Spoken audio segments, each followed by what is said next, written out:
তখন এই জাহান্নামে বলবে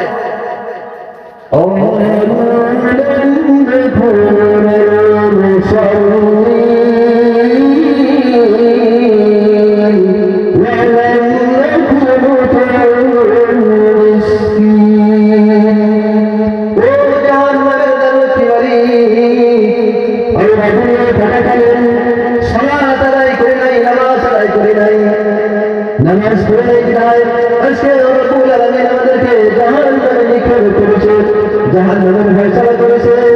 দ্বিতীয় নম্বর বলবে আমরা দলে টাকা খালি মিসকিনদেরকে খেতে দেই নাই, মিসকিন যারা ছিল গরিব এতিম অসহায় যারা ছিল তাদেরকে আমরা খেতে দেই নাই।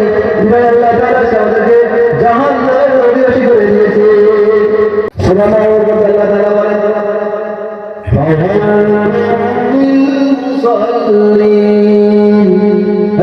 الذين هم عن صلاتهم ساهون। ওই কঠিন কিয়ামতের দিন এক সমস্ত নামাজীকে আল্লাহ তাআলা জাহান্নামে নিক্ষেপ করবে। যেমন নামাজী, যে নামাজের মধ্যে সাহুন আছে, সাহুন শব্দের ব্যাখ্যা মুফাসসিরিন গ্রাম 60টি ব্যাখ্যা দিয়েছেন, 60টি।